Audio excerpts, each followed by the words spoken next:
You've gotta be kidding me. You actually think that I'd agree to that? For starters, you heartless moron, those aren't weapons or objects.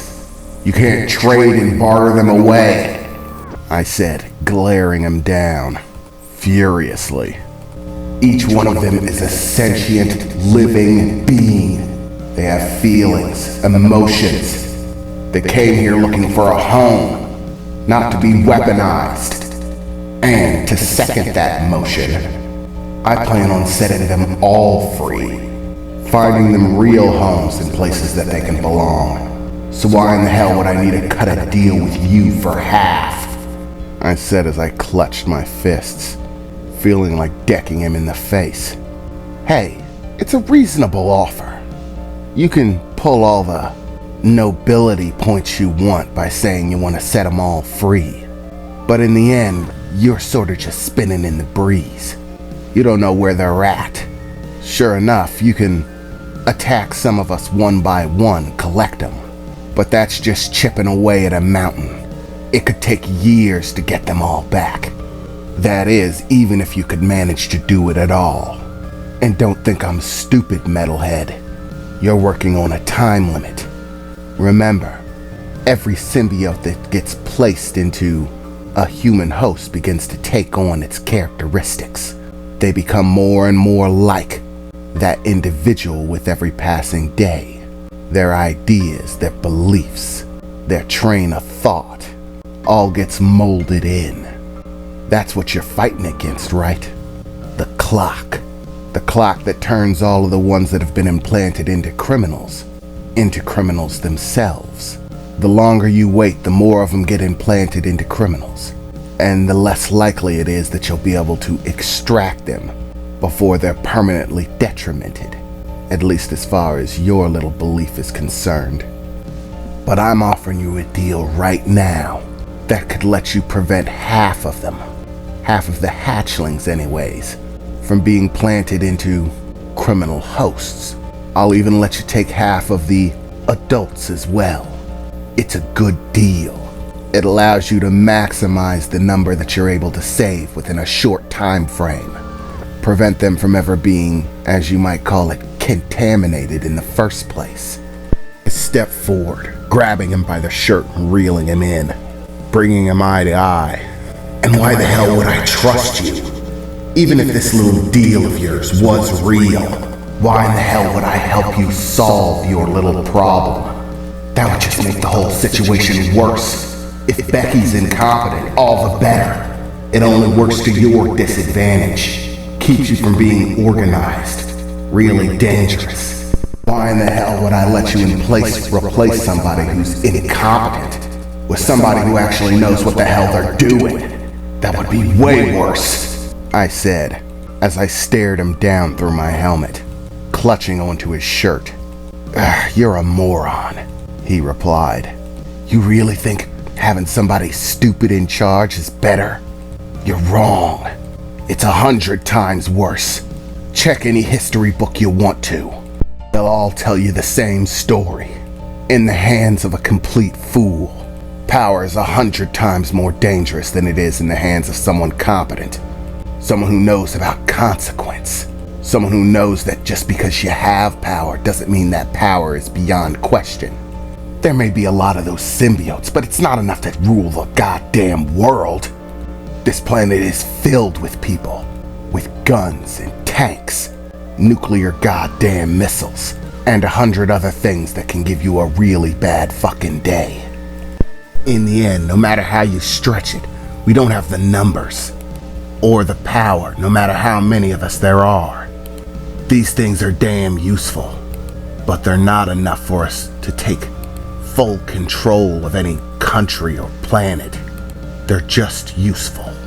And the more this bitch Becky pries at trying to take power that she can't afford to take, the more attention gets drawn.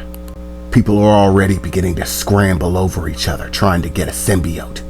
Criminals killing each other in the streets because one asshole decided to open his yapper and start bragging about how he's supposed to get a symbiote soon.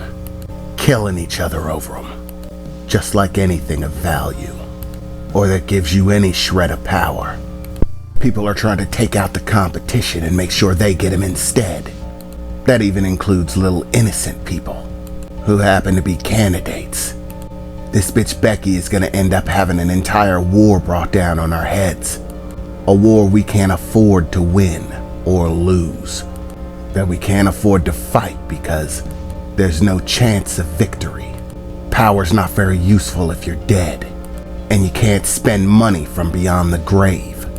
In order to make real, practical use of these symbiotes, we need to be smart, and Becky just doesn't see it.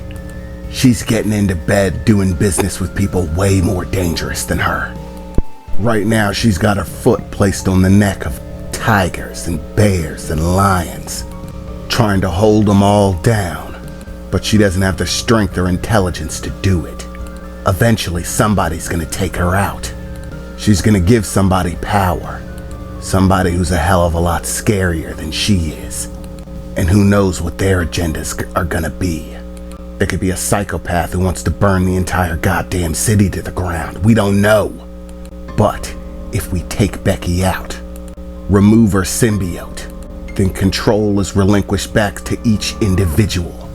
The only person able to take full control would be the king, the one who possesses the royal bloodline, he said as he grabbed my hand, flinging it off of his shirt. We're on as much of a ticking clock as you are. At least if you relinquish control to us, then what you end up with is an organized group with reasonable objectives. People that are just concerned about money, business. They're not so blind drunk on power that they want to rule the goddamn world. But right now, Becky's high on herself, and she's reaching far beyond her means, trying to use the symbiotes to infiltrate large-scale criminal organizations, take control. Hell, she's even started trying to barter with other governments, when she has no idea what they're capable of.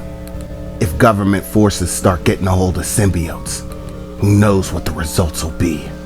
They might start breeding them or genetically engineering them, stealing their DNA to make superhumans, superhuman armies. There's no telling what's possible. These symbiotes open up a whole new door for nightmares, and there's no telling what's gonna crawl out of it. So, what I'm offering you is a mutually beneficial arrangement to nip this mutual problem in the bud and get mutual benefit. Each of us claiming something that we want. We get rid of Becky. You set half the symbiotes free. Give them to whoever the hell you want. We don't care. But this problem needs to be stabilized before it becomes worse.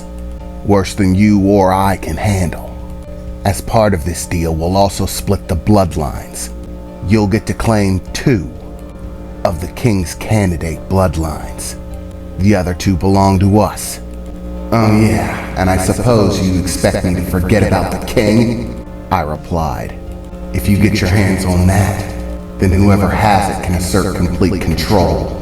I said, knowing that they were still unaware of the fact that I had the king's bloodline. It wasn't possible, but I had to at least pretend that it still could be. Yeah, I've already thought about that. Honestly, I was hoping you wouldn't bring it up, he replied. But since you did, I do have a plan for that as well. The king's bloodline will be sacrificed. Neither side will get it. We'll kill the king's bloodline off. The symbiotes won't be happy about it. But without the current king, or king's bloodline, then it'll just be a jostle for who has control. Everyone vying for themselves.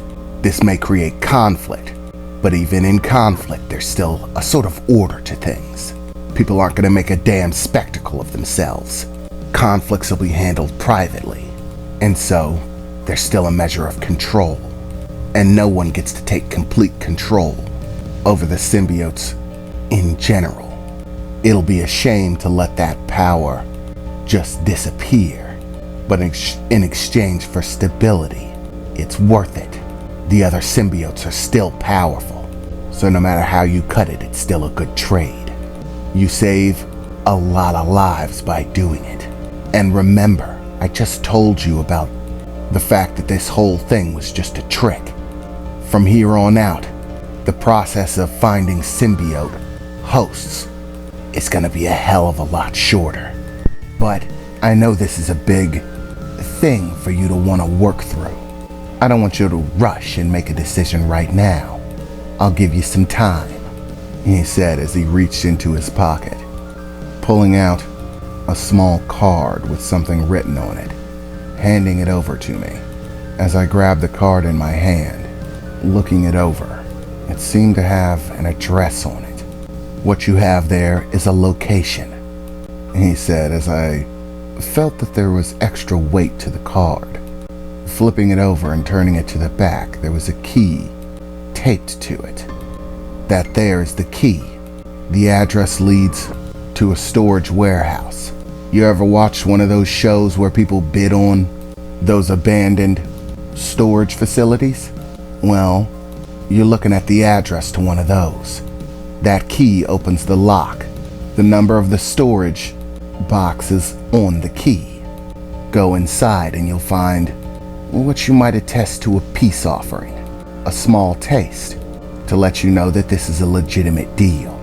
None of us can get close to Becky. There's only one person that she can't strip powers away from whenever she wants. Well, maybe the other escapees might be able to do something, but they're in the breeze. No telling who they are or where they are. If we're gonna make a move, we need you. This is a one-time only deal. You have 1 week to think it over. Consider your options. Enjoy our little gift, he said as he turned around, beginning to walk the other direction. Really, the choice is yours. This may not be a deal you consider optimal, considering you want to place so much value on their freedom. But how valuable all your morals if it lets all of them remain in the custody of us, just because you were too selfish to cut a good deal. But I'll leave it up to you, he said as he knelt down. Suddenly, arcs of electricity rolling off of his body, bouncing from one section of it to the next.